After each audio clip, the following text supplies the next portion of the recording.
Mas tem uma turma boa aí, ó. Ó, o André, eu estou tomando aqui o seu lugar de honra e fazendo aí as recepções aí do nosso ilustre palestrante de hoje, né? Não, mas é mais do que uma honra ser substituído pelo professor Rangel, né? É um excelente nome e eu gostaria que sempre fosse uma substituição à altura dessa. É isso, eu talvez nem de tamanho seja tão próximo de você, André. Fala, André, tudo bem, meu irmão? Tudo certo. Nós vamos estar juntos pessoalmente na semana que vem, não é não? Sim, semana que vem, na sexta-feira. Na PUC do Rio Grande do Sul. Exatamente. Vamos ver agora como será, né? Porque os encontros, na minha opinião, os encontros presenciais são muito ótimos, sempre. Então, vai ser uma boa oportunidade para a gente se rever. Agora, sem dúvida. Eu lhe convidei, onde é que vai me convidar para almoçar? Tô contando com você para jantar e almoçar, rapaz. Não, tranquilo. A gente combina ali tranquilamente. Deixa eu ver aqui. Bom, só para saber, eu não sei há quanto tempo está o entretenimento aqui, mas normalmente a gente espera só uns 5 minutinhos. Nosso atraso, a gente não respeita o quarto acadêmico de 15 minutos, né? Claro. Nosso tempo é 30% menor. Então, até para permitir que as pessoas cheguem, porque naturalmente esse horário é um horário de trânsito e tudo mais, para todos. Não, eu que cheguei mais cedo, André. Eu estava falando para o Rangel que eu tenho essa mania, assim, eu sou um brasileiro aculturado, né? Assim, então, eu tenho mania de chegar mais cedo, eu tenho toque com horário, cara. Mas, assim, para mim é um prazer assim, estar aqui batendo um papo com vocês, e quando vocês acharem que é o momento, a gente começa a falar da constatação prévia, que para mim também é um prazer falar, né? Excelente. E bem na verdade, assim, a questão aqui do formato, não sei se... Acho que o Scalzini falou contigo, né? Mas basicamente é um grupo que a gente formou basicamente um modelo que era para ser aquilo que a gente faria num grupo de estudos que a gente já fazia informalmente no escritório, a gente fez uma coisa um pouco mais ampliada. Mas é um modelo que é pensado para ser gratuito, voltado para a formação, e que teve uma adesão muito grande, tá? A gente tem mais ou menos em torno de 100 pessoas presentes, basicamente nos encontros, mas a gente tem uma demanda reprimida grande, porque a gente imaginou que talvez permitir que todos possam participar, talvez dificultaria a própria interação, se for o caso. E daí a gente tem um limite de inscrições, e a gente chegou a ter em alguns cursos 300, 400, 500 inscritos, o que para nós é sempre uma honra, mas ao mesmo tempo uma responsabilidade, porque pelo modelo é muito difícil aceitar todos, e ter que fazer as escolhas sempre também é uma dor, né? Mas a gente tem privilegiado principalmente as equipes de quem ajuda nos próprios cursos, quem colabora, e a gente tem dado essa prioridade sempre que possível. Mas a gente fica muito feliz porque a iniciativa, que nasceu com um pensar muito menor, acabou rendendo frutos, e que a gente consiga ter um aprimoramento de qualidade dessa forma, gratuita e aberta à comunidade. Cara, vocês estão de parabéns. Assim, a iniciativa é belíssima, sabe? Assim, é louvável. E eu fiquei muito feliz de ter sido chamado para participar, porque eu comungo desses mesmos objetivos e desses mesmos princípios, né? Uma das minhas maiores bandeiras, e você sabe bem disso, sempre foi a melhoria do ambiente institucional, né, para a aplicação do sistema de insolvência. E eu fazia esse trabalho de dentro da magistratura, tentando, né, com minha atuação no CNJ, a criação do Fonagem, e a própria atuação na VAR, e nós vamos conversar um pouquinho sobre isso hoje, tentar mudar e criar um ambiente dentro do Poder Judiciário, onde a estrutura e a forma de interpretar e aplicar a lei fossem mais favoráveis à eficiência desse sistema que é tão importante para a preservação do que eu costumo sempre falar, né, dos benefícios econômicos e sociais decorrentes da atividade empresarial. E, paralelamente a isso, eu sempre tive muita vida acadêmica, né? Então, eu acabava trabalhando nas duas pontas, dentro e fora, né? tentando melhorar a atuação dos juízes, do Ministério Público no CNMP, da estrutura do Poder Judiciário e tentando formar bons profissionais, né, os practitioners, como dizem os estrangeiros, né, bons AJs, bons advogados nessa área, porque é só a conjunção de uma boa estrutura com bons profissionais que nós vamos colher os melhores resultados. Então, e uma questão, é um trabalho belíssimo que vocês fazem. Uma questão que é importante, né? Hoje vivemos tempos em que muitas instituições são criticadas. Não interessa A, B ou C, mas é muito comum a crítica institucional.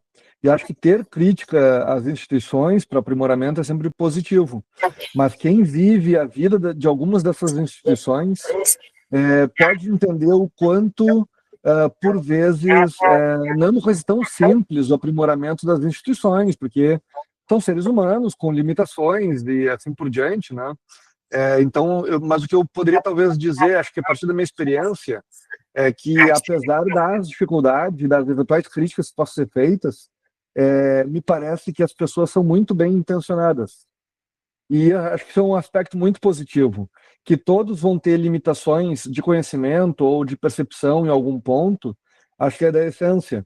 Mas até mesmo as tentativas para aprimorá-las têm barreiras que são encontradas, mas é muito importante reconhecer o mérito das pessoas. Eu conheço na seara empresarial, não conheço outras áreas, naturalmente, mas na seara empresarial, o que eu vejo são pessoas com muita disposição, muita vontade de aprimoramento, de aprendizagem, e acho que tem que ser louvado isso.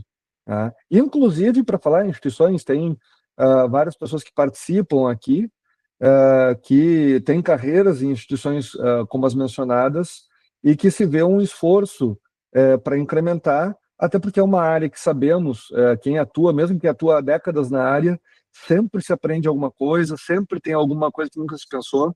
É uma área muito rica em aprendizado e acho que tem que ser valorizado. Mas, enfim... E as pessoas precisam de acesso, né, a essa informação qualificada e a essa formação. E a sua iniciativa de vocês aí é maravilhosa, né? Vocês criaram aí um grupo de estudos gratuito, com a melhor qualidade, vocês trazem os melhores profissionais para contribuir no aprimoramento dessas pessoas que querem se aprimorar e às vezes não têm acesso por várias razões, inclusive financeiras, né? Então, vocês estão de parabéns, né, pela iniciativa e eu fico muito orgulhoso de fazer parte disso também. Perfeito. Bom, já passamos do nosso horário, 6 minutos do nosso horário. Acho que a gente pode dar início aos trabalhos. O Dr. Daniel Carnio, acho que dispensa a apresentação, mas é sempre importante ressaltar alguns aspectos do currículo. Enfim, além de toda a formação como professor na PUC São Paulo, a atuação já de muito tempo que teve como magistrado, atuou em muitos casos relevantes como magistrado. Isso é de conhecimento público. E, atualmente, eu tenho ouvido muitas notícias da sua atuação como advogado, no que deve ser parabenizado por atuar em tantos casos relevantes, com pareceres relevantes, e acho que tudo isso é formidável.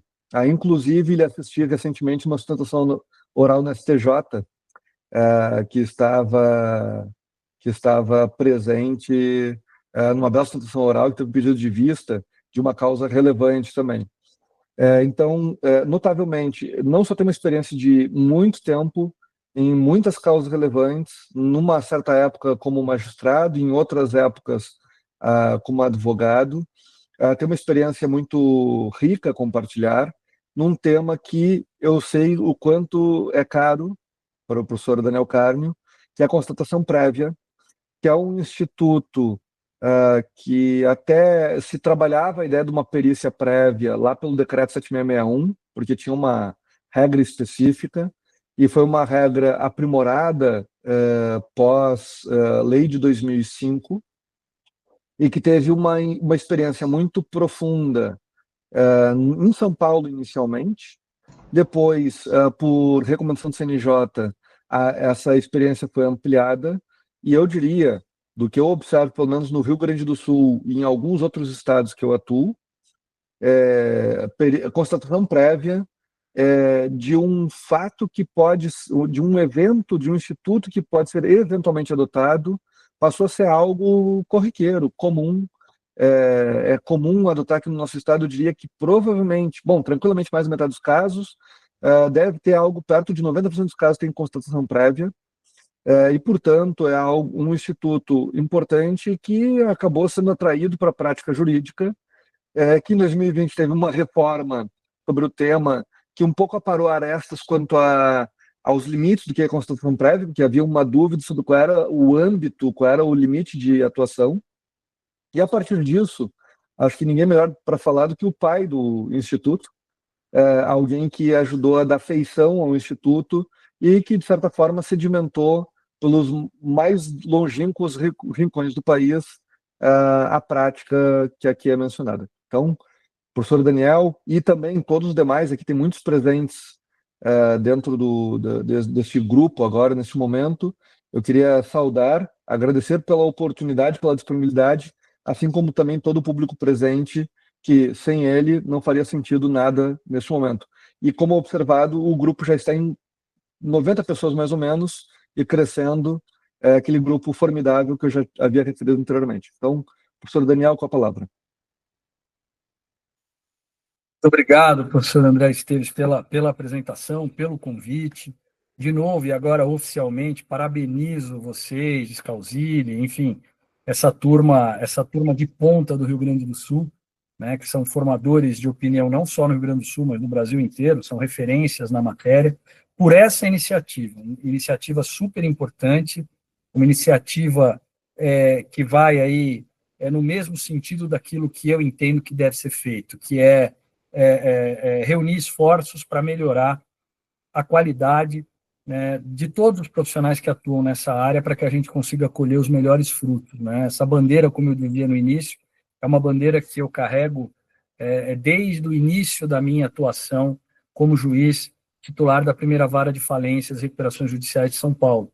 Eu me tornei juiz titular da primeira vara de falências e recuperações judiciais de São Paulo em 2011, e desde o início eu tive a percepção de que nós precisaríamos, primeiro, ter uma estrutura de poder judiciário mais adequada à melhor aplicação, para colher os melhores resultados na aplicação da lei, ter um treinamento específico e de melhor qualidade para os juízes, para os servidores, para os administradores judiciais, que são aqueles que estão dentro ali da esfera de cuidado do Poder Judiciário, e também havia necessidade de se aprimorar os profissionais dessa área, os advogados de maneira geral. E foi nesse sentido que eu pautei a minha atuação dentro do Poder Judiciário. Eu vou contar um pouquinho dessa história hoje para vocês, porque a constatação prévia ela se mistura com essa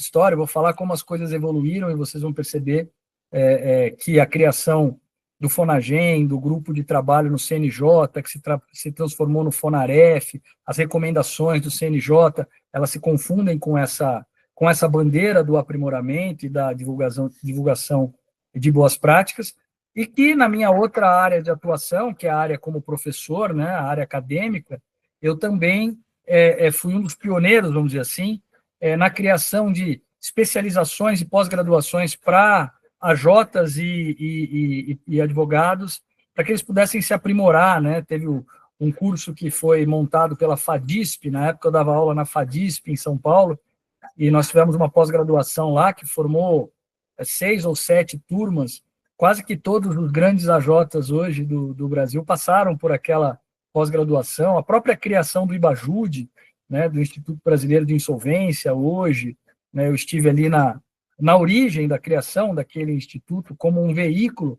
para aprimoramento dos administradores judiciais, e hoje eu vejo que aquelas sementes geraram aí grandes árvores e frutos, né? Por isso que eu aplaudo tanto iniciativas como a de vocês, de gratuitamente oferecer um curso de qualidade como esse para todos aqueles que querem se aprimorar. E a gente vê que querem mesmo, né? Nós temos aí praticamente 100 pessoas, né, reunidas hoje, né, numa quarta-feira à noite, poderia ele estar tomando uma cervejinha, fazendo outra coisa, mas estão aqui se especializando e participando desse debate. Então, parabéns para vocês merecem todos os elogios. E obrigado por terem me convidado. Gostaria de cumprimentar também o Fernando Rangel, que foi quem me recebeu hoje aqui cedinho, também chegou antes da hora aqui, e é um grande amigo, é um amigo da magistratura e é um amigo de vida.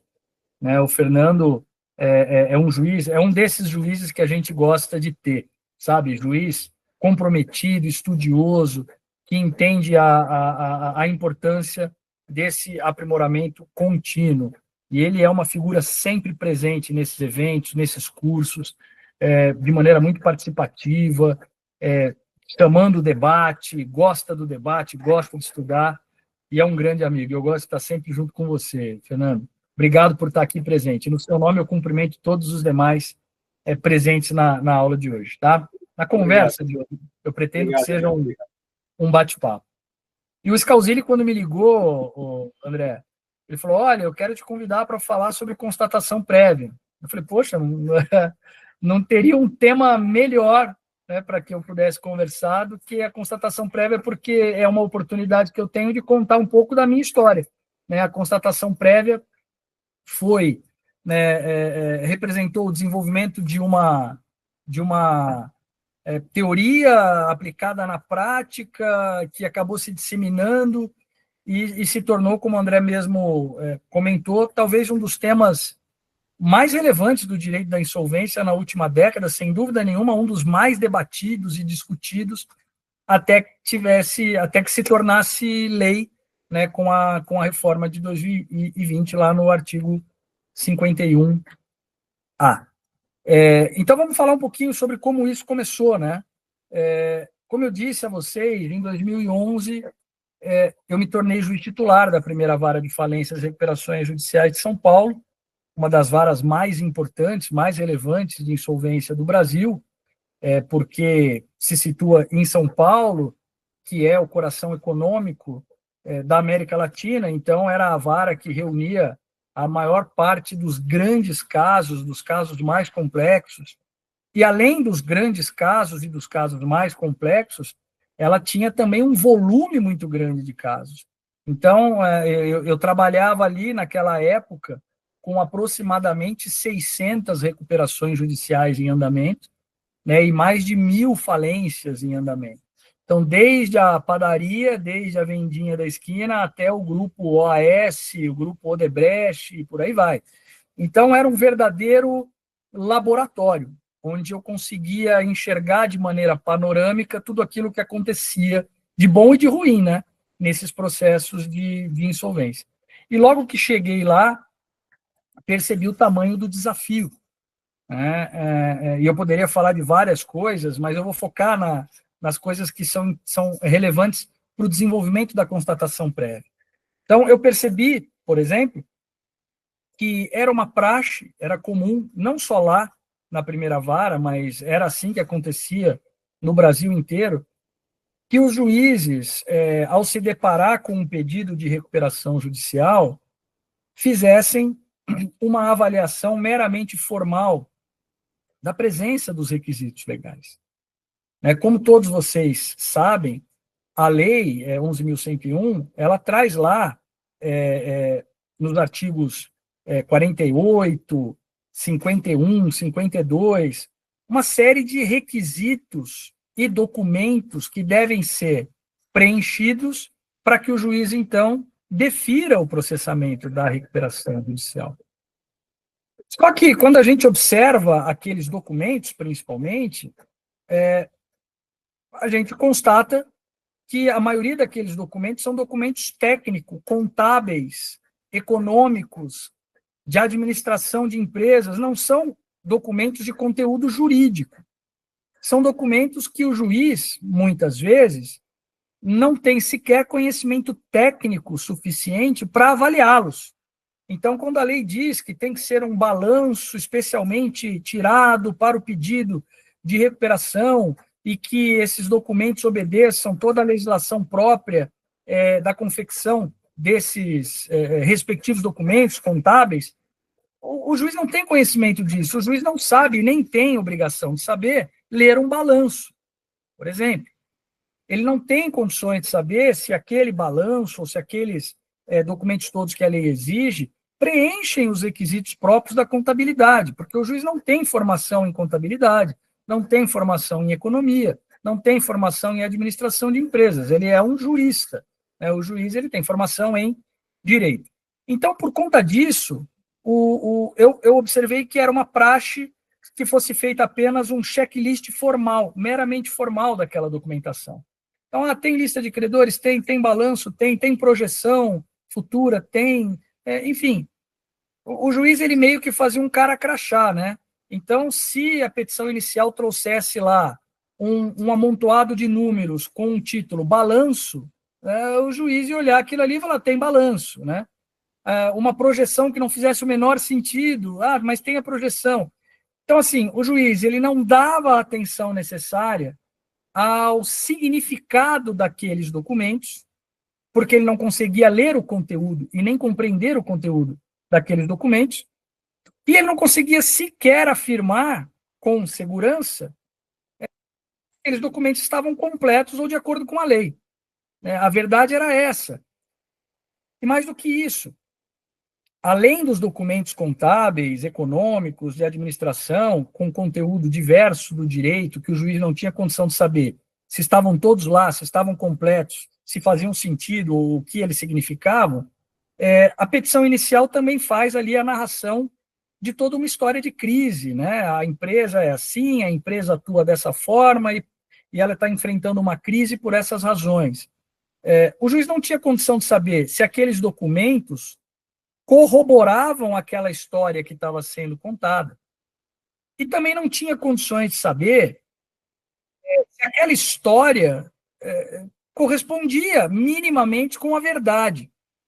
O juiz ele decidia sobre o deferimento do processamento com base única e exclusivamente na análise formal e na leitura da petição inicial, análise formal dos documentos e leitura da petição inicial, partindo da premissa de que estava tudo lá, que estava tudo certo. E deferia o processamento. Era assim que funcionava. O que eu comecei a perceber? Eu, da mesma forma que todo mundo, também fazia isso no começo, até entender, né, as coisas, deferia o processamento, nomeava um administrador judicial, e na primeira visita que o administrador judicial fazia ali ao estabelecimento, ele me relatava em alguns casos, claro que isso não era em todos os casos, mas era num número preocupante de casos, ele me relatava que aquela história narrada na petição inicial não correspondia à realidade fática. Que aquela empresa, por exemplo, não tinha mais funcionamento. Que aquela empresa não tinha mais empregados. Que aquela empresa não tinha mais clientes, atividade. Era uma empresa fechada já há muito tempo. Que a sede daquela empresa, na verdade, era uma salinha alugada com uma caixa de papelão cheia de jornal velho ali no meio. Não tinha absolutamente nada. Ou então, que aqueles documentos estavam totalmente irregulares, estavam faltando vários documentos, que os documentos apresentados não estavam de acordo com a lei, ou então que aqueles documentos não correspondiam com a realidade fática, não correspondiam minimamente com a realidade fática. Então, dizia lá que tinha uma lista de 100 empregados, tinha 2 empregados, não 100. Dizia lá que tinha não sei quantos clientes, não tinha cliente nenhum, ou que tinha um estoque com 1000 itens, não tinha estoque nenhum. Então, assim, não correspondia minimamente com aquilo. E aquilo começou a me deixar constrangido, porque os efeitos da decisão de deferimento de processamento são efeitos gravíssimos. A primeira decisão que o juiz profere no processo de recuperação, que é deferir o processamento, é, sem dúvida alguma, uma das decisões mais importantes do processo, mais impactantes desse processo. Notadamente porque, a partir do momento em que o juiz defere o processamento, de acordo com o modelo brasileiro, entra em vigor o stay, a suspensão das execuções e dos atos de constrição dos credores contra a devedora. Ou seja, a partir do momento que o juiz decide iniciar o processo, isso impacta no funcionamento da economia. Isso impacta na vida de centenas, de milhares de credores. que deixam de ter o direito de exercer o crédito, de buscar o seu crédito. As execuções estão suspensas. E como é que eu podia dar uma decisão ou proferir uma decisão dessa gravidade, com esse impacto, no escuro, sem saber o que aqueles documentos diziam, sem saber se aqueles fatos eram minimamente razoáveis? E era assim que as coisas aconteciam. Isso contribuía para o descrédito do Instituto da Recuperação Judicial, porque em vários casos a gente iniciava um processo de recuperação judicial que não deveria ter sido iniciado, porque, eu vou dizer dos fundamentos daqui a pouco, mas porque a empresa era evidentemente inviável, ou porque a empresa não existia, e nós iniciávamos um processo desse. Ou pior, em alguns casos, aquele processo era verdadeiramente fraudulento, eram recuperações judiciais fraudulentas, utilizadas de má fé, para prejudicar os credores, né? E eu percebi que isso, se eu tivesse tido um mínimo de atenção em relação a isso, em relação aos documentos e aos fatos narrados e à realidade fática, eu poderia ter evitado todo esse prejuízo. Eu poderia ter, de maneira mais eficaz o sistema. Mas o problema é que a lei não trazia nenhum mecanismo para isso. A lei dizia lá, como diz ainda, né? Olha, presentes os requisitos legais, presentes os requisitos 49, 51, o juiz vai deferir o processamento. Ponto final. Não havia ali nenhuma providência intermediária para que o juiz pudesse fazer essa análise. Bom, isso me incomodava muito, né? E naquela época, eu comecei a fazer o meu mestrado nos Estados Unidos em insolvência empresarial. Até porque quando vi o tamanho do desafio, né? Quando assumi a primeira vara e percebi o tamanho do desafio que eu tinha ali, e eu não tinha até então uma especialização aprofundada nessa área. Eu vinha do processo civil, eu era professor de processo civil, né? O meu mestrado era em execução e o meu doutorado, tutelas coletivas e tutelas cautelares. O que me ajudou muito, porque os processos de insolvência nada mais são do que processos estruturais, processos coletivos, que envolvem medidas de execução e que envolvem medidas de urgência. Então, isso me ajudou a desenvolver muitas das novidades, entre aspas, que eu acabei desenvolvendo nessa minha atuação. Mas estava dizendo, resolvi fazer um mestrado nos Estados Unidos, surgiu essa oportunidade, o tribunal me autorizou a fazer esse mestrado em insolvência, e eu fui. E nesses meus estudos de direito comparado, eu observei que no modelo americano existe um mecanismo chamado pre-assessment, em que o juiz faz justamente esta avaliação prévia dos requisitos essenciais e lógicos até para o início de um processo de insolvência, evitando-se o início de processos natimortos, de processos que de início já se observa não teriam a menor perspectiva de sucesso e que só causariam prejuízos, só causariam danos econômicos e sociais e que, portanto, não deveriam iniciar. E eu, então, comecei a montar uma base teórica para criar uma medida que me ajudasse a fazer esse pre-assessment no Brasil, essa avaliação prévia dos documentos e da realidade fática, né? E surgiu aí a perícia prévia. O primeiro nome que eu dei ali foi perícia prévia, que é um nome muito bom, eu acho, né? Tanto que pegou. Até hoje o pessoal ainda fala perícia prévia. Isso foi mudar só lá com a recomendação do CNJ, eu chego lá. Mas até então era perícia prévia. E como é que eu desenvolvi essa perícia prévia? Eu falei, bom, eu preciso encontrar um mecanismo que me ajude a fazer essa avaliação de forma a evitar o início de processos que já nascem mortos. Por quê? Quais são as premissas? Ora, o processo de recuperação empresarial ele é uma ferramenta que deve ser utilizada em favor da preservação de benefícios econômicos e sociais, que pressupõe, logicamente, uma empresa viável, né? Uma empresa que produza ou que tenha a capacidade de produzir os benefícios que a lei busca preservar com a utilização desse mecanismo. O que a lei busca preservar? Né, o artigo 47 deixa muito claro isso. A lei busca preservar a atividade da empresa em função dos empregos que ela gera, dos tributos que ela gera, em função da circulação de riquezas, em função dos produtos e serviços por elas prestados, em função dos empregos que ela gera.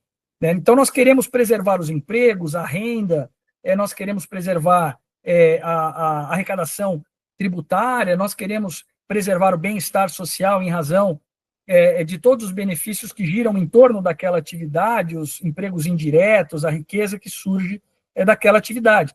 Mas, assim, se nós queremos preservar isso, o pressuposto lógico é que a atividade a ser preservada gere esses benefícios. Se, desde logo, nós observamos que aquela atividade não gera, nem tem condições de gerar nenhum dos benefícios que a lei busca preservar, iniciar um processo como esse seria iniciar um processo que já nasce morto, seria iniciar um processo que não tem condições de atingir as suas finalidades, em prejuízo à economia, à sociedade e à própria imagem do poder judiciário. Né? Então, a identificação dessa real condição da empresa em crise, ela é essencial para a definição do remédio legal que vai ser usado. Vale dizer, recuperação judicial, nas suas mais variadas formas, é um remédio para ser utilizado para empresas viáveis em crise. Se a empresa é inviável, o remédio legal é a falência, é a liquidação, que a reforma de 2020 deixou bem claro que possui os mesmos objetivos. Né? O artigo 75, parágrafo 2º da lei, com a redação dada pela reforma, diz exatamente isso. Falência também é uma forma de preservar benefícios econômicos e sociais. Só que ela vai atingir esses objetivos por caminhos diferentes. Não tentando preservar a atividade, porque não vale a pena preservar aquela atividade que é inviável. Ela não gera os benefícios que nós queremos preservar. Então, nós vamos conseguir criar esses benefícios pela retirada daquela empresa do mercado e a criação de um ambiente propício para o surgimento de uma nova atividade que gere empregos, produtos, serviços. Nós vamos também buscar esses mesmos objetivos pela realocação de ativos na economia. Vamos pegar aqueles ativos vinculados à massa falida e que não são fonte desses benefícios e vamos realocá-lo para outras cadeias produtivas, de modo que eles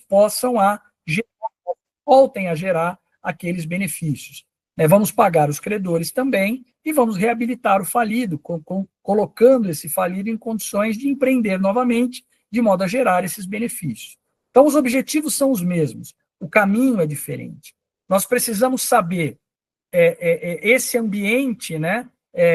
Nós precisamos saber esse contexto da empresa em crise para aplicar corretamente a ferramenta adequada, se recuperação ou se falência. Então, se, de início, nós observamos que aquela empresa não existe, que aquela empresa não gera e nem tem condições de gerar nenhum dos benefícios que a lei busca preservar, certamente a recuperação judicial é um instrumento processual inadequado. Guardem essa conclusão, porque isso interfere lá nas consequências dessa constatação. Tá? Então, se a empresa é inviável, a recuperação judicial é um instrumento processual inadequado. Então, é preciso saber esse contexto para bem utilizar essa ferramenta. Bom, diante de tudo isso, como é que eu vou criar um mecanismo para me ajudar? Ora, o artigo 189 da Lei 11.101 enuncia a aplicação subsidiária do Código de Processo Civil às recuperações judiciais, às recuperações empresariais. Então, eu poderia utilizar todo aquele meu conhecimento de processo civil, eu, então, professor de processo civil, mestre e doutor em processo civil, eu poderia utilizar tudo aquilo a meu favor. Muito embora a Lei 11.101 não tivesse nenhum dispositivo que me autorizasse a fazer esse pre-assessment, essa avaliação prévia, antes de decidir sobre o deferimento do processamento, o Código de Processo Civil me trazia soluções que poderiam ser aplicadas ao processo de recuperação judicial. E a primeira delas é o artigo 156 do Código de Processo Civil, que dispõe que o juiz ele poderá ser assistido por um perito sempre que a prova de um fato depender de conhecimento técnico ou científico. Ora, eu precisava ler aqueles documentos contábeis e precisaria de conhecimento contábil que eu não tinha. Como é que eu vou saber se aquele balanço faz algum sentido, se aquelas projeções preenchem os requisitos legais? Para eu decidir sobre o deferimento do processamento, eu preciso entender esses documentos. Logo, eu posso nomear um perito para me ajudar a fazer isso. O artigo 156 diz que eu posso. Mas não só ele. O artigo 370 do CPC dispõe que o juiz poderá, mesmo de ofício, em qualquer fase, determinar as provas necessárias ao julgamento do feito. Ora, se eu preciso decidir sobre o deferimento do processamento, eu posso me auxiliar de um perito para que ele me elabore um laudo pericial de avaliação daqueles documentos. E não só daqueles documentos, mas eu preciso saber se aqueles documentos correspondem à realidade fática. E aí, o artigo 481 me ajuda também. O artigo 481 do CPC diz que o juiz pode, de ofício, em qualquer fase do processo, portanto, nessa fase preliminar, também inspecionar pessoas ou coisas para esclarecer fato que interesse a decisão da causa, podendo ser assistido por um perito. Ora, então eu posso ter alguém que me ajude a entender a documentação para ver se ela está completa e se ela está de acordo com a lei, para ver se ela faz sentido com a realidade fática, e eu posso ter alguém que possa ir até lá, a empresa, para constatar a realidade fática, para ver se aquela empresa existe, se aquela empresa tem funcionários, se aquela empresa tem atividade, né? Isso é importante para que eu decida se defiro ou não o processamento da recuperação judicial, porque eu preciso, lembrem, saber se o contexto de crise é adequado à aplicação dessa ferramenta. Se eu avalio que aquele contexto é um contexto de absoluta inviabilidade, a recuperação não é um remédio processual adequado. Então, eu preciso saber disso. O artigo 156, o artigo 481, o artigo 370 me autorizam fazer isso. E o artigo 189 da Lei 11.101 me autoriza a pegar emprestado esses artigos do CPC para fundamentar aquela decisão que eu proferia antes de analisar se deferia ou não o processamento. Então, embora a lei não dissesse nada, dizia eu, o artigo 189, combinado com 156, 481 e 370 do CPC, me autorizam a nomear um perito para fazer uma constatação da realidade fática daquela empresa e para fazer a análise da documentação. E com base nesse parecer técnico, eu terei melhores condições para decidir se defiro ou não o processamento da recuperação judicial. Veja, a importância dessa decisão, pelo impacto que ela gera, justifica esse cuidado, né? E foi assim que eu desenvolvi a perícia prévia. Só que aí tem o seguinte, né? Quais são as possibilidades quais são os resultados possíveis? Bom, o resultado possível tá tudo certo, ok, defiro o processamento. E defiro tranquilo, deito a cabeça no travesseiro e durmo, que nem uma criança. Né? Eu sei que eu não estou sendo utilizado ali como instrumento de fraude, eu sei que eu não estou prejudicando o funcionamento da economia, eu sei que eu estou usando a ferramenta adequada para o contexto adequado. É claro que assim, existem mais mistérios entre o céu e a terra do que possa imaginar a nossa vã filosofia, já dizia Shakespeare, né? É claro que eu não achava que eu era o mais esperto do mundo, mas eu tornava muito mais difícil a utilização desviada de processos de recuperação. Então, o primeiro resultado, e é o que eu mais queria, é que está tudo certo, eu defiro o processamento. Mas, vez por outra, vinha lá o seguinte resultado. O juízo de São Paulo não é o competente, porque nós constatamos, ou eu constatei, dizia o perito, que o principal estabelecimento da empresa não é aqui. A empresa, na verdade, nem é daqui, nem nunca foi. ela abriu uma salinha aqui em São Paulo na semana passada e entrou com a recuperação aqui, mas não tem nada aqui. Ela está querendo, por alguma razão, tirar a recuperação judicial do juízo natural e trazer para cá.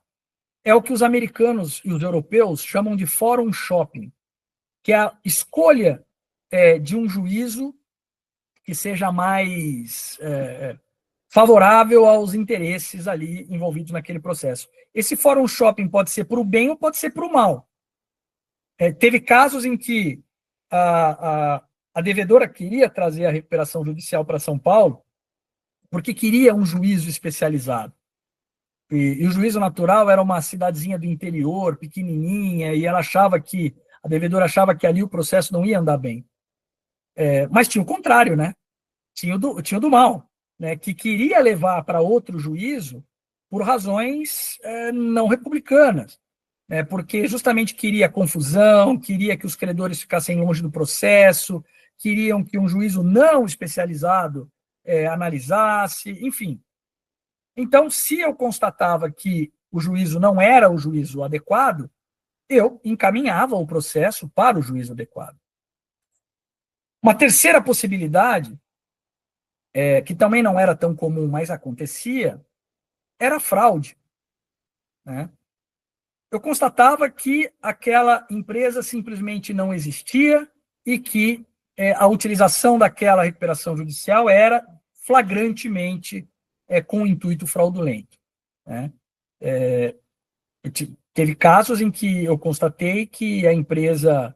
eu vou contar aqui um caso rapidamente para vocês entenderem um exemplo dessa fraude. Era uma revenda de automóveis usados, essas garagens, né? A empresa faz o pedido de recuperação, apresenta a lista de credores, eu mando fazer a perícia prévia,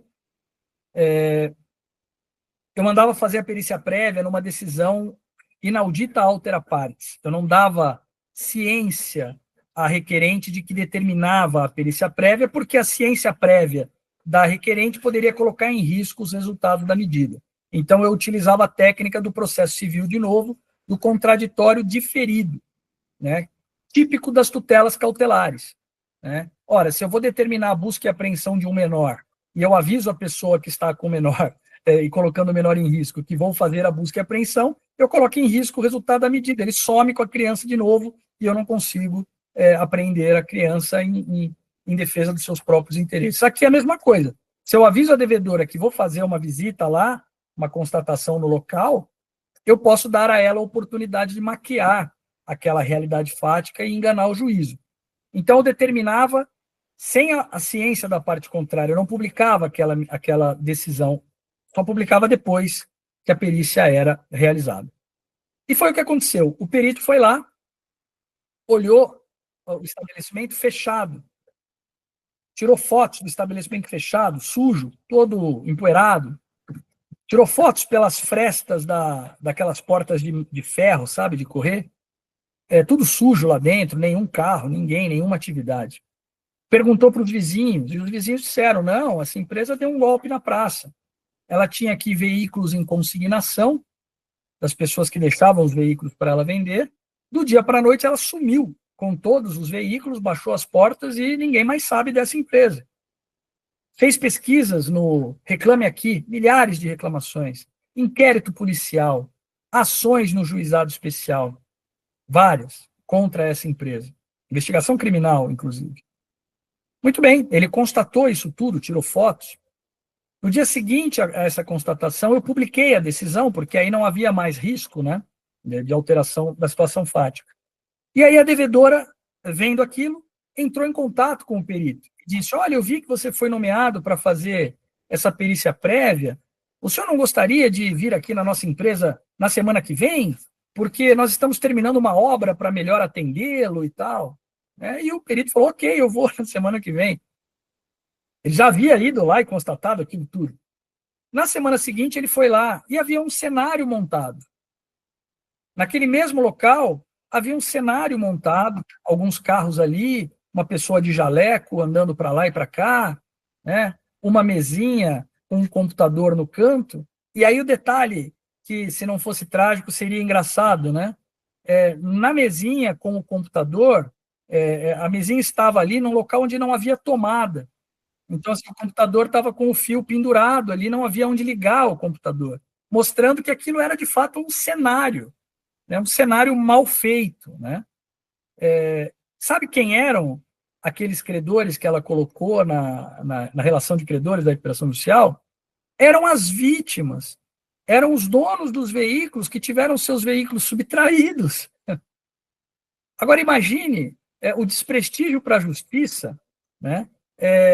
Desses credores receberem uma cartinha do juiz, do doutor Daniel, dizendo: parem as suas execuções, parem as suas medidas de constrição e venham aqui negociar com o devedor uma saída para a crise, vocês vão receber isso aqui com deságio. Espera aí, isso tem outro nome, isso é crime. Né? E esse processo é manifestamente fraudulento, é mais um passo na perpetração da fraude. Então, às vezes acontecia isso, de se constatar uma fraude escancarada. E quando eu constatava essa fraude escancarada, ou quando eu constatava que a empresa simplesmente não existia, não era propriamente uma fraude, era uma tentativa desesperada de se evitar uma falência, mas a empresa não existia. Eu peguei casos lá em que fazia 3 anos que a empresa não tinha nenhuma atividade e estava proibida, inclusive, de ter atividade, porque condenada judicialmente, ela não poderia mais participar de licitações e era uma construtora cujo principal, o seu core business, né, sua principal atividade era justamente licitações públicas. Então, ela não tinha mais nenhum propósito, não tinha mais atividade, obra, nem nada, 3 anos. O que ela tinha era um monte de patrimônio e um monte de execução, os credores tomando o patrimônio dela de maneira desorganizada. Ela queria parar essas execuções e entrou com uma recuperação. Veja, a recuperação não é o instrumento adequado. Então, quando eu pegava fraude ou inexistência de empresa, o que eu fazia? Eu indeferia a petição inicial e extinguia o processo sem julgamento do mérito. Com base em qual fundamento? Falta de condições da ação. Vocês lembram lá do Código de Processo Civil, as condições da ação? Né, as três condições da ação? O interesse processual é uma das condições da ação, e o interesse processual pode ser conceituado como binômio necessidade e adequação. Necessidade de vir a juízo utilizando-se dos meios processuais adequados. A recuperação judicial não é um meio processual adequado, diante da constatação de que inexiste qualquer atividade ou diante da constatação de que aquilo é fraudulento. Então, com base nisso, eu indeferia a petição inicial por carência de ação. No caso de fraude, oficiava ao Ministério Público para que tomasse as providências devidas. No caso em que não era fraude, simplesmente fechava as portas da recuperação judicial para aquela credora e deixava que os credores tomassem as providências que a lei dá a eles, de direito, como prosseguir nas suas execuções ou mesmo pedir a falência da devedora. Eu não decretava a falência, e essa era uma discussão. Não, então se você constata isso, Daniel, você tem que decretar a falência. E aí eu dizia, não há fundamento legal para decretar a falência antes do deferimento do processamento. E nem o Código de Processo Civil nos ajuda nisso.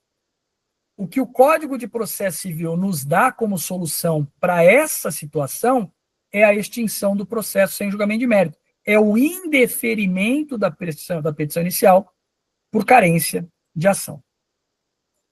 E a última alternativa, a última opção, a última situação que eu constatava, e que era a mais comum, em quase todos os casos isso acontecia, era a constatação de que a documentação ou estava irregular ou não estava completa. E aí qual era a minha decisão? Eu determinava a emenda da petição inicial, dizendo à devedora, junte esses documentos A, B, C, D, regularize esses documentos F, G, H, dizendo isso, aquilo e aquilo outro, porque eu já tinha uma análise pericial daquela documentação. Então, eu conseguia dizer com muita exatidão o que precisava ser regularizado para que a devedora conseguisse o deferimento do processamento da sua recuperação judicial. E aí eu dava 15 dias para que ela fizesse isso. E aí, se ela emendasse a inicial, ok, deferia o processamento. Se ela não emendasse a inicial de maneira suficiente, aí eu indeferia a petição inicial, porque não era adequado, na minha visão, iniciar um processo de recuperação faltando documentos essenciais. E o Código de Processo Civil, de novo, nos ajuda. Diz que a ausência de documentos essenciais enseja o indeferimento da petição inicial. Então, com todos esses fundamentos de processo civil, eu consegui resolver esse problema, né? É claro que, como toda novidade, isso gerou muita discussão. Muita discussão. Foi talvez o tema mais discutido da década, né? E algumas críticas eram feitas, né? A primeira delas era, né, mas Daniel, você está criando um mecanismo que dificulta o acesso à justiça para as empresas devedoras. Muito me admira você, que é mestre e doutor em processo civil, né, com linha de pesquisa em acesso à justiça, criar um mecanismo que dificulta o acesso à justiça. E eu respondia, negativo. Esse mecanismo não dificulta o acesso à justiça, porque acesso à justiça não significa acesso ao processo. Acesso à justiça significa, segundo Ada Pellegrini e Grinover, acesso à ordem jurídica justa, acesso ao resultado útil do processo. Iniciar um processo que não tem a menor chance de atingir o seu resultado útil não faz o menor sentido. Isso não é acesso à justiça. Nós precisamos qualificar o acesso à justiça. E a perícia prévia não veda o acesso à justiça, apenas qualifica o acesso à justiça. Bom, a PUC de São Paulo montou um núcleo de pesquisa, o NEP, que fez uma análise, inicialmente, de todos os processos na primeira e na segunda vara de falência de São Paulo e depois no estado de São Paulo inteiro. A primeira vara era minha, eu fazia perícia prévia. A segunda vara, o juiz não fazia a perícia prévia. Ele tinha um entendimento de que não cabia. Isso foi ótimo, porque foi possível comparar o desempenho das duas varas, com e sem perícia prévia. E o NEP constatou que, aonde se fazia a perícia prévia, isso foi constatado em São Paulo e depois também foi constatado em nível estadual, aonde se fazia a constatação prévia, a perícia prévia, o nível de indeferimento era menor do que aonde não se fazia. Ou seja, na segunda vara, se indeferia mais petições iniciais do que na primeira. Por que isso? Por que isso? Ora, é óbvio o porquê isso. Porque quando eu determinava a emenda da petição inicial, com base num laudo pericial e uma decisão absolutamente circunstanciada e precisa sobre aquilo que deveria ser corrigido, a devedora conseguia corrigir. Quando os juízes que não faziam perícia prévia determinavam a emenda da inicial com decisões genéricas, a devedora sequer tinha condições de emendar. Porque, veja, já é uma devedora em crise. A primeira pessoa que aquela devedora mandou embora foi o contador. A documentação está toda bagunçada. Ela vai ter dificuldade de regularizar, sem uma ajuda, sem uma indicação precisa. A perícia prévia ajuda, portanto, o acesso à justiça e não prejudica. E mais, se constatou que havia uma crítica, né? A perícia prévia atrasa o processo. Atrasa o processo. Negativo. Aquele tempo que a gente perdia para a realização da perícia prévia era compensado no andamento do processo, porque os planos de recuperação eram aprovados em maior quantidade e mais rapidamente do que nos processos onde não se fazia perícia prévia. Por que isso? Porque o processo se inicia com um grau de confiança maior. Porque os credores acreditam naquela documentação que já foi periciada previamente. E se eles acreditam naquilo que a documentação revela, eles conseguem negociar com mais assertividade. E os planos eram aprovados num índice maior e mais rapidamente. Então, no tempo total, os processos com perícia prévia duravam menos e eram mais eficazes. Se constatou isso, né? Em razão disso, essa prática começou a ser disseminada. Só que aí começaram a surgir os problemas. Efeitos colaterais, né? Olha, o Daniel, ele está fazendo essa perícia prévia, isso funciona maravilhosamente bem, já foi constatado pela PUC que funciona bem, o desempenho dos processos lá é muito melhor, o índice de aprovação de planos é muito melhor, vamos usar. Os juízes do Brasil inteiro começaram a usar. Só que os juízes começaram a usar uma ferramenta criada por mim, com todos esses nuances, e sem uma regulação expressa em lugar nenhum, começaram a usar do jeito que eles entendiam isso. E aí, por exemplo, eu dava 5 dias para a realização da perícia prévia, porque não há necessidade de um prazo maior do que esse, é uma simples constatação das condições reais de funcionamento e uma simples verificação da documentação. Um perito faz isso rapidamente. E segundo, porque eu não podia deixar a empresa pendurada, sem proteção legal por muito tempo, porque a partir do momento em que ela distribui a recuperação, a notícia se torna pública, mas ela só estará protegida contra os seus credores a partir do deferimento. Se eu alongar este período entre distribuição e deferimento se eu alongar muito esse período, a empresa poderá quebrar pela ação dos seus credores, que vão acelerar os atos de execução, os atos de constrição, para tentar pegar o que conseguir pegar antes do stay. Então, não podia alongar isso muito. Só que os juízes, muitos deles não especializados, naquela época nós praticamente não tínhamos varas especializadas no Brasil, essa foi uma realidade que mudou muito, né, de uns anos para cá, mas na época eram juízes que não conheciam com essa profundidade a ferramenta. E aí, e pelo nome perícia prévia, né, pegava lá no Código de Processo Civil da perícia, aí nomeava perito, aí assistente técnico, aí quesitos, aí demorava 6 meses para deferir ou não a recuperação judicial, e até aí a empresa quebrou. E pior do que isso, né? Muitos juízes começaram a nomear perito, para o perito dizer, essa empresa é viável ou não é viável? Espera aí, essa decisão sobre viabilidade, ela deve ser feita pelos credores e no momento de avaliação do plano, à luz de um plano, né? Você não pode fazer um juízo de viabilidade antes do início do processo, né? Mas você queria dizer o quê com empresas evidentemente inviáveis? Não é viabilidade? Não, não é. É inexistência de atividade ou atividade fraudulenta. Agora, ela tem um nível de endividamento muito alto. Bom, ela vende discos de vinil e ninguém mais compra disco de vinil. Bom, quem vai fazer essa avaliação são os credores, à luz de um plano. À luz de um plano.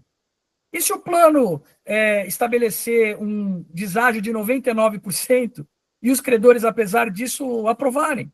Pronto, ela não tem mais endividamento, né? E se ela apresentar uma alternativa super viável para a venda de vinil, né? Não é o juiz que vai fazer essa avaliação, e muito menos nesse momento inicial. Ali é só constatar a completa ausência de atividade ou a utilização fraudulenta da ferramenta, nada mais do que isso, nada mais. Uma correspondência mínima entre a narração e os documentos e a realidade fática, nada mais. Só que os juízes não sabiam aplicar, aplicavam do jeito que entendiam que deveriam aplicar. E aí os resultados não eram os mesmos resultados obtidos por mim na primeira vara. Foi por essa razão que o CNJ resolveu criar um grupo de pesquisa, e isso coincidiu com o fato de eu ter ido para o CNJ. Eu fiquei na vara de 2011 até 2018. Em 2018, eu fui convocado para atuar na Corregedoria Nacional de Justiça, em Brasília, no CNJ.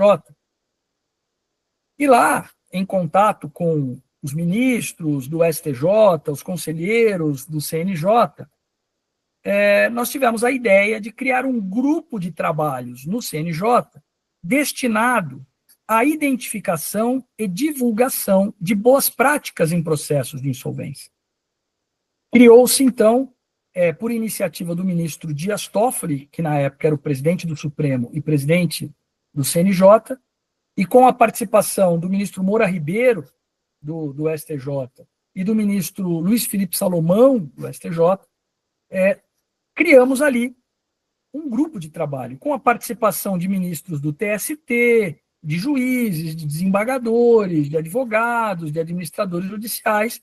Era um grupo de estudos de identificação de boas práticas. E a primeira boa prática, né, as duas primeiras boas práticas que nós editamos foram: tribunais, criem as varas especializadas de competência regional. Senão, não vai funcionar. Não adianta a gente ficar aqui identificando boa prática e botar juiz que não é especializado para entendê-las, né? Nós temos que ter varas especializadas. Então, cuidem disso. E aí surgiu, então, a recomendação 56, que é a recomendação que fala das varas de competência regional especializadas, que na época eram um sonho, né? E hoje já se tornaram uma realidade. Hoje, o Rio Grande do Sul é totalmente especializado com varas regionais, Santa Catarina, Paraná, São Paulo, Mato Grosso, Ceará, Distrito Federal, e por aí vai.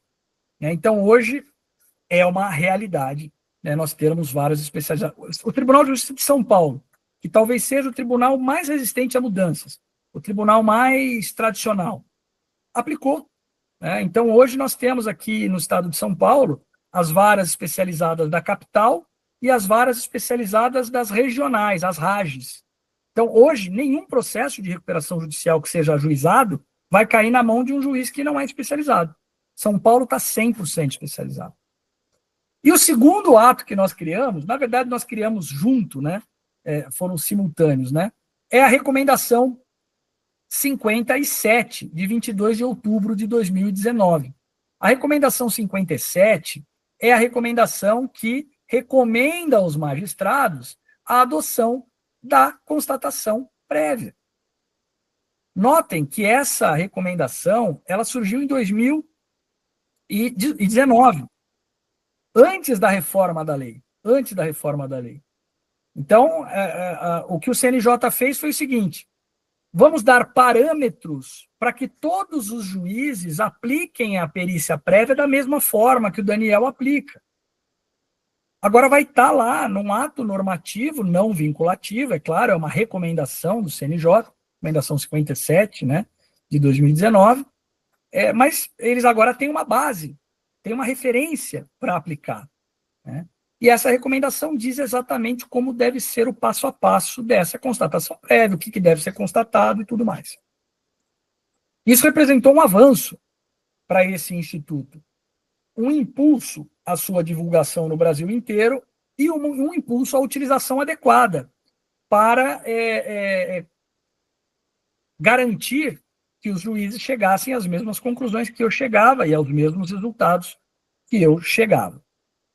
É claro que essa recomendação ela é apenas do ponto de vista procedimental, né? O passo a passo para o juiz determinar a constatação. Eu queria ter ido além, né? Eu que propus, evidentemente, esse ato ao CNJ e foi aprovado, eu que fiz a minuta, né? E foi aprovado, mas eu queria incluir os critérios de avaliação pelo perito, para que a constatação, e aí nós mudamos o nome de perícia para constatação, justamente para evitar essa confusão da perícia do CPC com essa ferramenta específica,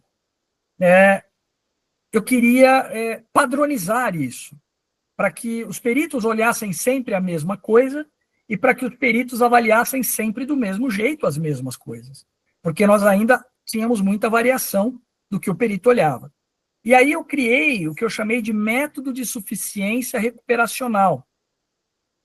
Só que foi muito difícil explicar para os membros daquele grupo de trabalho como é que era esse método, porque aí era um mergulho muito profundo no direito da insolvência, na contabilidade.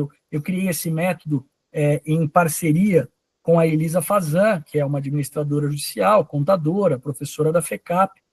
E aí eles decidiram, então, falou, não, Daniel, ok, vamos colocar a perícia prévia aqui, a constatação, mas esse negócio dos critérios aí, você depois, doutrinariamente, você explica para as pessoas. E aí foi justamente por isso que eu imediatamente publiquei o livro, Constatação Prévia em Processo de Recuperação Judicial de Empresas, o método de suficiência recuperacional. Nesse livro aqui, eu explico, né, o que deve ser avaliado, como é que deve ser avaliado, né, e recomendo a leitura desse livro. Ele tem sido muito utilizado. Eu tenho visto muitos peritos ou administradores judiciais adotando essa metodologia, o que dá mais segurança e uniformidade na análise daqueles requisitos e, portanto, nos resultados. Então, veja, a perícia prévia se transformou, que surgiu como uma criação jurisprudencial, e eu contei para vocês os motivos e os fundamentos jurídicos, se transformou num ato normativo do CNJ. Coincidentemente, eu também havia sido convidado, desde 2016, por conta da minha atuação na vara e da minha atuação acadêmica, para participar da comissão de juristas que estava ali trabalhando na reforma da lei. Né? E, em 2016, fizemos esse trabalho todo, tal, e depois, em 2020, esse trabalho foi retomado. Né? Final de 2019, na realidade, esse trabalho foi retomado, meio de 2019, pelo novo governo. Na época, o Ministério da Fazenda se transformou no Ministério da Economia, com o ministro Paulo Guedes. Ele queria, assim como o governo anterior, aprimorar a lei de falência e recuperação de empresas, e aí ele criou um novo grupo, e eu fiz parte do primeiro grupo e fiz parte também do segundo grupo, que era um grupo muito mais reduzido. Eu, Ivo Weisberg, Pedro Teixeira, Márcio Guimarães, assessorávamos diretamente o deputado Hugo Leal, que foi o relator desse projeto, né? Foi quem apresentou esse substitutivo que acabou gerando a Lei 14.112, que foi aprovada em 2000, foi sancionada em 2020, em dezembro, né, como um presente de Natal, no dia 24 de dezembro, e entrou em vigor em janeiro de 21. Então, veja, eu estava no CNJ desenvolvendo as boas práticas e na comissão de juristas montando o texto da nova lei. É evidente que, para cada boa prática representada por recomendações ou resoluções do CNJ, deveria haver uma correspondência na reforma da lei. E há. Se vocês observarem, vocês vão achar correspondência entre todos os atos normativos e aquilo que foi modificado na lei, né? Por conta dessa possibilidade de fazer esse diálogo entre CNJ, STJ e Congresso Nacional. E foi por essa razão que a constatação prévia foi novamente promovida. Ela foi promovida de ato normativo para texto de lei. E ela entrou lá no artigo 51A. 51A da lei é o artigo que dá fundamento legal para a utilização da constatação prévia, o que representa um grande avanço e um diferencial da legislação brasileira em relação à maioria das legislações no mundo. A maioria das legislações não tem um mecanismo de pre-assessment, um mecanismo de avaliação prévia. Até porque o Banco Mundial era contra essa medida. O Banco Mundial temia que essa medida fosse utilizada como uma forma de impedir o acesso das empresas ao sistema de insolvência. Mas o próprio Banco Mundial compreendeu a constatação prévia, da forma como ela foi idealizada e colocada na legislação brasileira. E aí eu tive a missão de fazer isso, porque eu tinha muita atuação, e tenho até hoje, acadêmica fora do Brasil, né? E não é forma de dizer, não é força de expressão. Eu dei palestras sobre constatação prévia, perícia prévia, nos 5 continentes, explicando para o mundo como é que funciona esse mecanismo e fazendo com que eles compreendessem a forma como essa medida poderia ser útil ao bom funcionamento do sistema de insolvência. E os resultados no Brasil confirmaram isso. partir do momento em que ela foi regulamentada pelo CNJ e agora colocada como texto de lei, os resultados começaram a aparecer de maneira muito mais intensa. Hoje nós temos processos de recuperação judicial que se iniciam num grau de confiança documental e num grau de transparência muito maior do que antigamente. Hoje nós temos condições de dar aos credores uma visão de raio-x do funcionamento da empresa através dos documentos que devem revelar ali a sua saúde financeira, a sua saúde operacional, de modo que eles têm muito melhores condições hoje de decidir sobre o plano de recuperação. Não tem que fazer mais nada no escuro. Os processos de recuperação foram trazidos à luz e isso faz com que os resultados sejam efetivamente muito melhores. A própria melhoria dessa ferramenta com a Lei 14.112, e aí não só por conta da constatação prévia, mas por conta de todas as outras melhorias que foram implementadas, fez com que essa ferramenta passasse a ser utilizada com muito mais frequência. Com muito mais frequência. Hoje, nós observamos recordes históricos de distribuição de recuperação judicial. É claro que o momento brasileiro é um momento de crise, mas é um momento de crise que nem se compara ao momento de crise de 2014 e 2015, onde o PIB brasileiro caiu 7% em 2 anos. Hoje o PIB é positivo. É claro que nós temos uma Selic elevada, mas o momento de crise não tem a mesma gravidade do que tinha antes.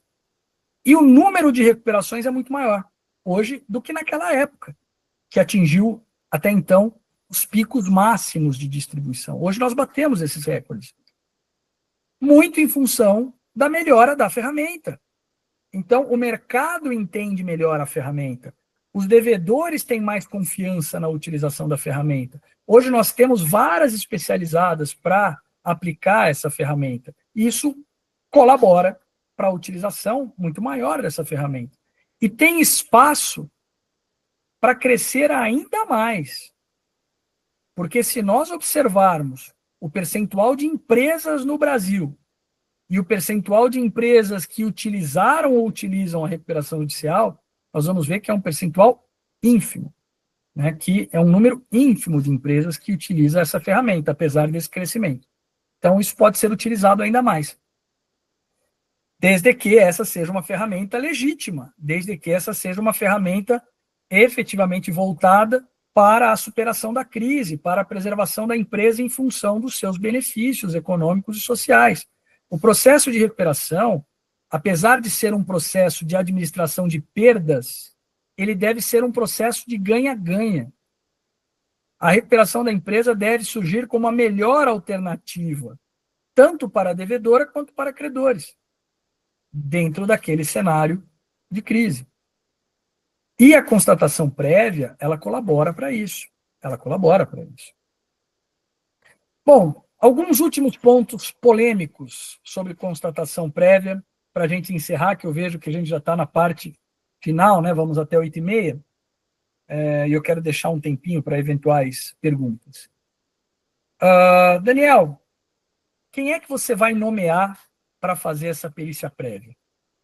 Você vai nomear um administrador judicial e, depois de deferido o processamento, utilizar esse mesmo profissional na administração judicial? Ou você vai nomear um profissional diferente para a constatação prévia e depois um outro, para a administração judicial? Esse é um ponto polêmico, tão polêmico que nós não colocamos isso nem na recomendação, nem na lei. O artigo 51A não diz quem deve ser nomeado.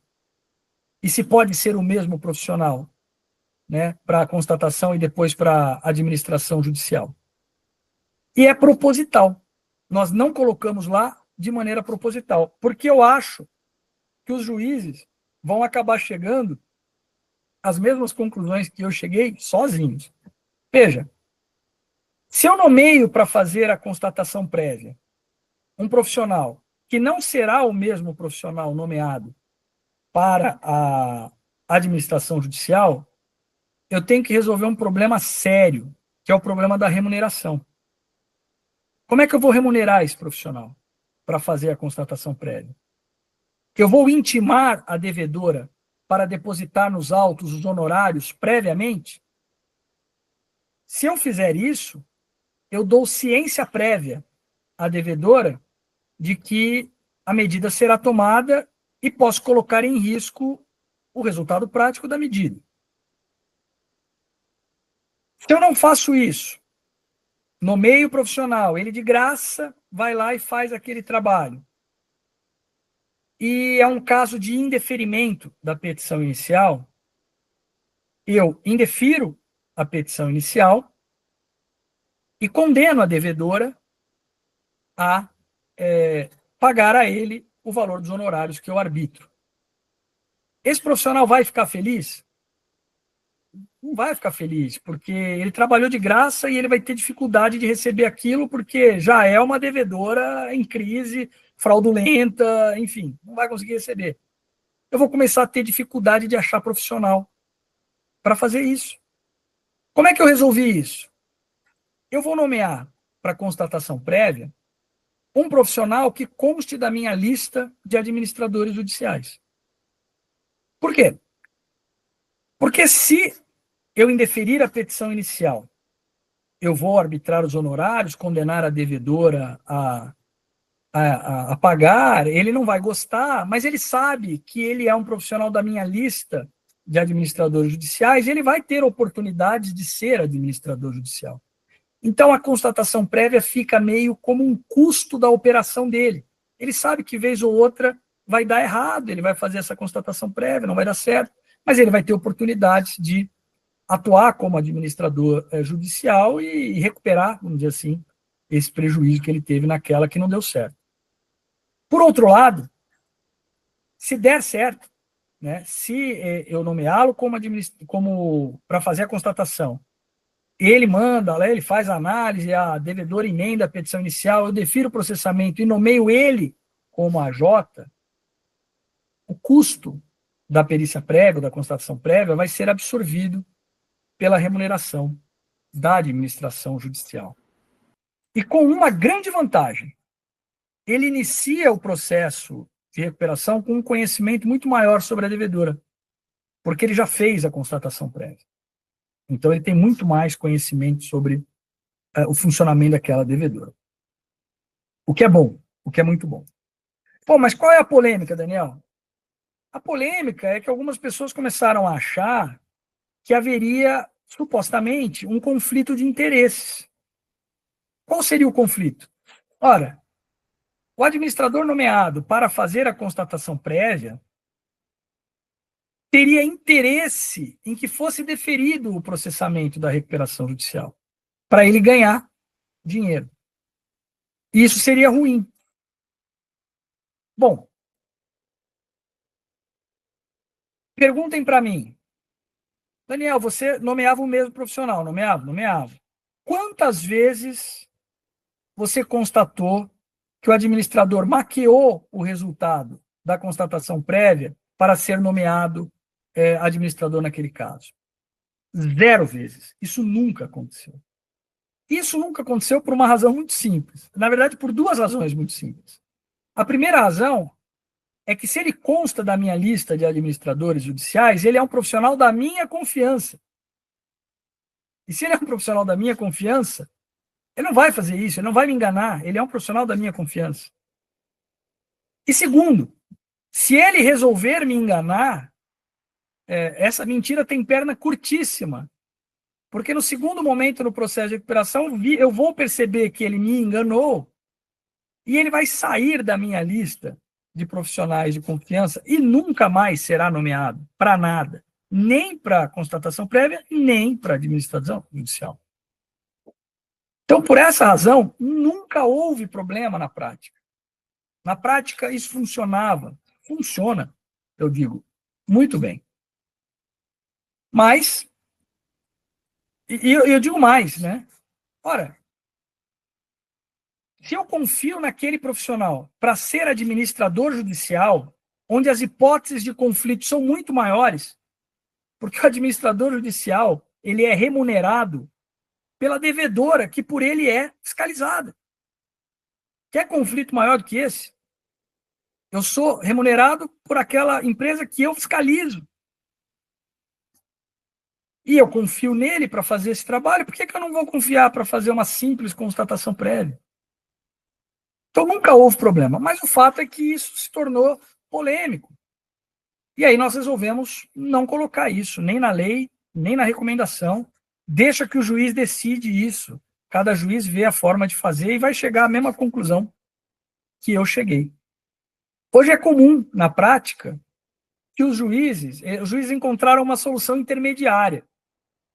Eles nomeiam um administrador judicial da lista deles para fazer a constatação e, eventualmente, outro administrador judicial da lista deles para fazer a administração judicial. Né? Ok. Eu acho que isso faz com que haja perda de eficiência, porque você vai desperdiçar todo o conhecimento acumulado daquele AJ que é da sua confiança e já fez a constatação prévia. Por que você vai nomear um novo que não conhece nada do processo? Perde-se eficiência. Mas, enfim, por essa razão, a gente não entrou nessa discussão, nessa disputa. Bom, senhores, 8h20, eu acho que assim a gente teve um panorama geral, né, da criação do Instituto e da sua evolução, dos seus fundamentos, né? Queria deixar aqui um tempinho para, eventualmente, ter alguma discussão, alguma pergunta, e eu fico à disposição de todos vocês. Eu vi que o pessoal está colocando aqui algumas coisas no chat, né? Vou deixar aí que o André Esteves controle isso e conduza aí essa parte de debate. André, obrigado, pessoal, obrigado pela atenção, espero que vocês tenham gostado e aproveitado aí da nossa conversa. Excelente, muito obrigado pela exposição.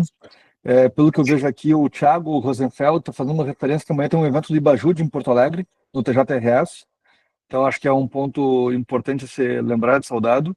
A Taine refere aqui, professor Daniel, tendo em vista que a audiência de gestão democrática também é uma proposta defendida pelo senhor e diante da sua experiência com esse tipo de audiências em processo de solvência, quais são os principais entraves à participação efetiva de credores menos instruídos, tipo trabalhista, e que propostas o senhor acredita serem mais eficazes para garantir a deliberação com maior número de credores, ou que o senhor entende que poderia ser utilizado com frequência no processo? Então, por favor, acho que é a única pergunta escrita, e acho que alguma... tem o Fabiano, também pergunta, professor, um pedido de recuperação judicial formulado por produtor rural, em que a plantação é feita unicamente em terras arrendadas, com contrato de arrendamento prestes a findar, não se assemelha à situação de uma indústria sem polo fabril? Seria hipótese de permitir o processamento da recuperação judicial? Então, aqui as duas questões formuladas, por favor. Vamos lá. Começando pela última, né? Eu entendo que não é motivo para indeferimento da recuperação judicial, porque a gente não pode exercer um juízo de mérito nesse momento. Ora, os contratos estão prestes a findar, mas podem ser renovados, né? Eu não sei qual é a solução que vai ser dada. O importante é que no momento em que a recuperação seja ajuizada, exista atividade rural, exista empresa, né? Empresa, atividade, eu digo, né? Exista, a menos em potencial, capacidade de gerar os benefícios que a lei busca preservar. Tá? Então, seria o mesmo que dizer que uma empresa que está num parque fabril alugado e cujo prazo de locação está prestes a findar, não teria direito à recuperação judicial. Ora, ela pode entrar com uma renovatória, ela pode mudar para outro prédio, a gente não pode fazer, não cabe ao juiz fazer esse tipo de avaliação, cabe aos credores depois, né? Os credores vão dizer, não, você não tem condição de mudar de lugar, o contrato é de curto prazo, nós não acreditamos em você, nós não acreditamos mais em você. Aí é o mercado que vai decretar o destino daquela atividade. Claro, sujeita ao controle judicial. E no Brasil, o papel do juiz ele é muito diferente do que é na Europa e do que é nos Estados Unidos. O Brasil tem um juiz muito mais ativo, porque os objetivos do processo no artigo 47 são diferentes, não é a prevalência única e exclusiva dos interesses do credor aqui no Brasil. O que deve prevalecer e eu sustento isso desde 2011, quando eu falo da superação do dualismo pendular, não é nem os interesses dos credores, nem o interesse dos devedores. São os benefícios econômicos e sociais que decorrem da atividade. Né? É a tal da função social da empresa. Essa é uma mudança normativa super relevante que aconteceu no Brasil e que torna o nosso sistema muito diferente dos outros sistemas. Então, muitas vezes, vocês vão ver aqui no Brasil que mesmo os credores dizendo por sua maioria, não, nós não acreditamos na devedora e ela tem que ir para a falência, o juiz arranja um jeito de dizer, não, essa atividade é muito relevante, os benefícios que ela gera são muito intensos, a melhor solução coletiva não é a liquidação. Desculpe, credores, mas não é, eu vou conceder a recuperação judicial. E o juiz faz isso por várias técnicas, né? Pelo controle do exercício do direito de voto, por exemplo, ou mesmo pela aplicação direta do princípio da função social, que virou meio que uma palavra mágica, tem que ser bem avaliado, tá? Então, espero que com isso eu tenha respondido aí o Fabiano. Em relação às audiências de gestão democrática, essa também foi uma criação minha, né? E, assim, funcionaram maravilhosamente bem. Eu escrevi essa técnica no prêmio Inovare, né, no concurso Inovare do CNJ, do STF, e eu não ganhei, mas eu ganhei uma menção honrosa. Então tá lá no site do Inovare, quem tiver interesse, a prática está toda lá descrita, como é que ela deve ser feita, quais são os objetivos, e ela funciona muito bem, porque ela aproxima os credores do processo. Essa é uma prática que pode ser utilizada na recuperação judicial, mas eu diria que o habitat natural dela é a falência. Funciona maravilhosamente bem na falência, porque você traz os credores para serem partícipes da construção das soluções do processo falimentar. Isso muda tudo. Primeiro porque eles trazem soluções que o juiz sozinho não teria, porque nem conhecimento para isso tem, ninguém conhece melhor a atividade da falida do que os próprios credores, ex-empregados da falida. Segundo, porque muda o espírito dos credores, né, que se sentem só parte do problema, né, normalmente. E com a gestão democrática, eles se sentem parte da solução. Então, isso traz um comprometimento muito maior dos credores, diminui o número de recurso, funciona maravilhosamente bem. Eu usei muito isso no processo de falência da VASP. Né? Um exemplo, a minha primeira decisão em relação às aeronaves que entulhavam os aeroportos brasileiros era destruir as aeronaves e vender como sucata, né? Uma péssima solução. Nós destruímos 3 aeronaves e elas foram vendidas, cada aeronave, por aproximadamente R$30 mil, né, em sucata. Vale muito pouco para reciclagem. E destruímos a memória da aviação, e foi uma choradeira. Eu lembro que a ministra Nancy Andrighi, na época, ela fez lá não era a Nancy Andrighi, era a Eliana Calmon.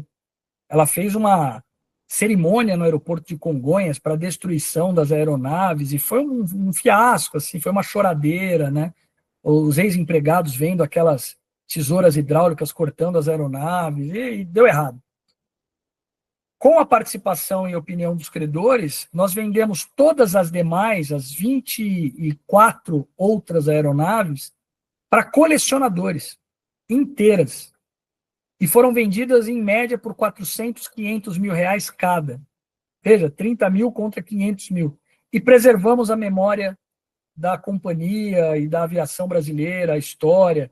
Várias dessas aeronaves foram restauradas, algumas delas viraram restaurantes, viraram buffet infantil, enfim, uma solução muito melhor.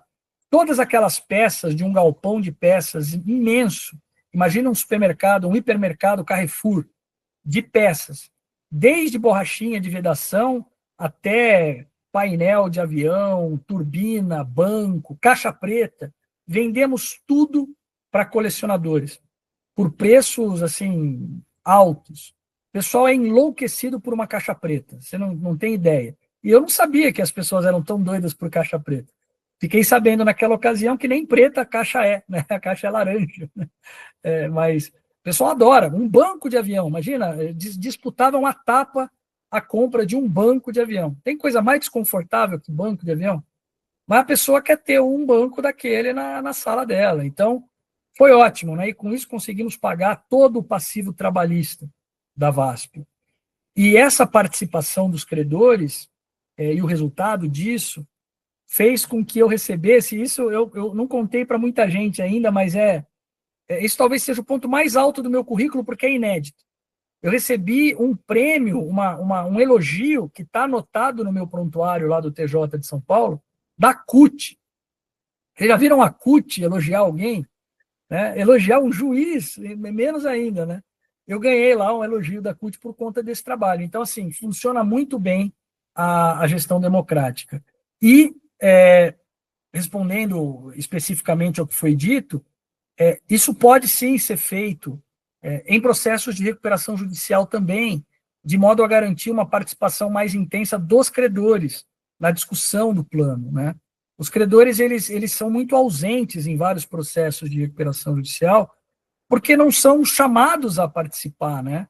Então, quando eles entendem a importância da participação, e a gente facilita o acesso com as AGCs virtuais, isso facilitou demais, né? Isso começou também com uma recomendação do CNJ, não sei se vocês lembram, na época da pandemia.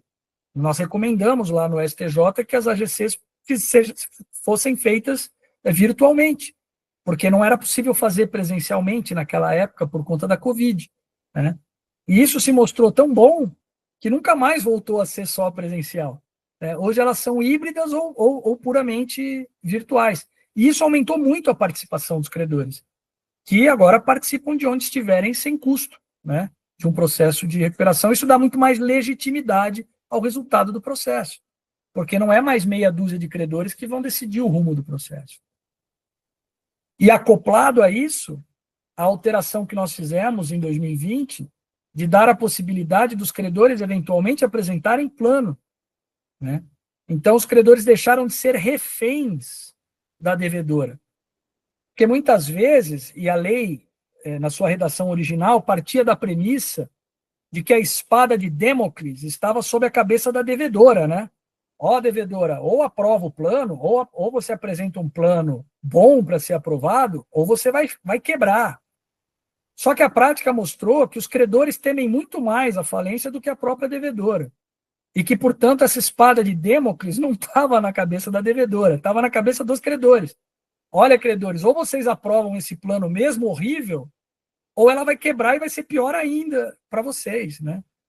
Então, quando nós damos aos credores a oportunidade de rejeitar o plano e apresentar um plano alternativo, isso faz com que a devedora tenha uma responsabilidade maior na apresentação desse plano, porque ela corre o risco de perder o controle do processo. Então, quando você combina maior participação com maior poder dos credores nessa deliberação, você legitima esse instrumento e equilibra a negociação. Divisão equilibrada de ônus, que é uma outra teoria que eu venho desenvolvendo, né? Uma teoria em desenvolvimento e nunca vai terminar de ser, desde 2011.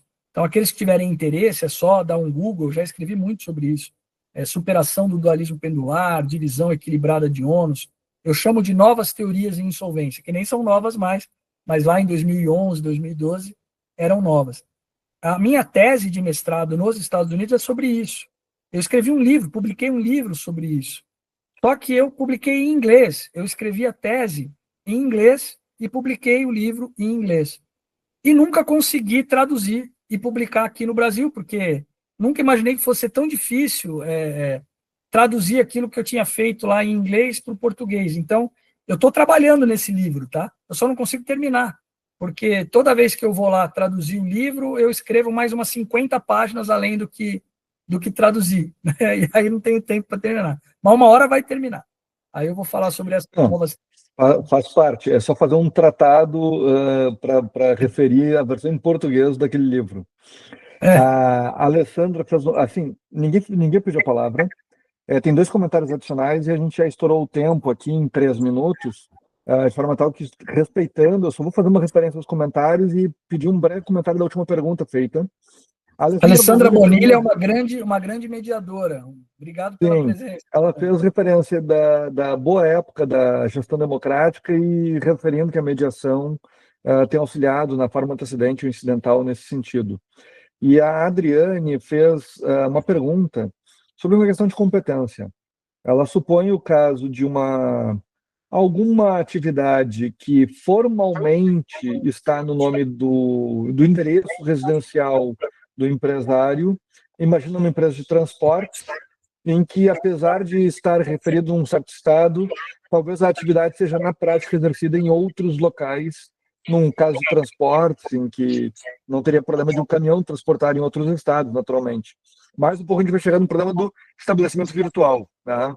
Mas daí a dúvida é, como é que a gente trabalha a questão da competência dentro desse quadro de uma certa volatilidade quanto à localização das atividades? Bom, a constatação prévia vai dar ao juiz todos os elementos para decidir sobre isso, porque vai ficar constatado que existe uma sede que, na verdade, não é o centro principal de atividades, e que a atividade principal é desenvolvida em outro local. Agora, a lei, lá no artigo 3º, salvo engano, fala em principal estabelecimento, mas não define o que seja principal estabelecimento.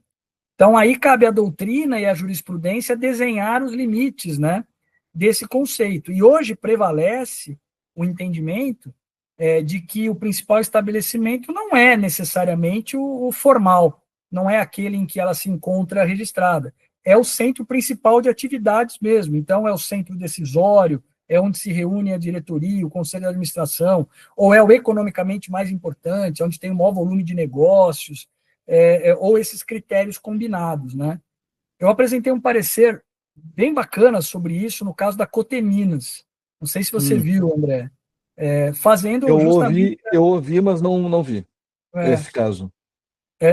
Vale a pena, eu faço ali um estudo bem aprofundado sobre competência e sobre principal estabelecimento e sobre prevenção do juízo também, né? Dizendo que juízo incompetente nunca gera prevenção, né? Ô, Daniel, faz a gentileza. Brinda aí o Instituto com esse parecer aí, depois o André compartilha com a gente, é possível? Mando, claro. Não, né, André? Você faz isso? Manda um zap para mim que eu te mando aí o parecer. Eu peço e eu peço para disponibilizar depois no sistema, tranquilamente. Talvez, se o Daniel for muito generoso, ele pode colocar todos os pareceres dele. Não sei se vai carregar o upload, né? Isso tem um risco de ficar muito pesado. São 25 tudo, até hoje, André. 25. Mas é um número grande, Eu acompanho aqui como é que é a vida de parecerista, e 25 é um número bastante grande que eu tô acompanhando já. Mas eu adoro, cara. Assim, para te falar, vou confessar, o que eu mais gosto de fazer é parecer. Eu gosto mais de parecer do que de advogar. Eu particularmente, eu acho uma posição mais confortável, né? Definitivamente. Mas, de toda forma, né, eu acho que são dois lados que são complementares, e eu acho que é possível satisfazer em ambos, mas parecer realmente tem aquela questão mais acadêmica, que é muito agradável, de, às vezes, pensar num idealismo e tentar traduzir em poucas palavras um pensamento de, por vezes, controvérsias extremamente relevantes. Mas...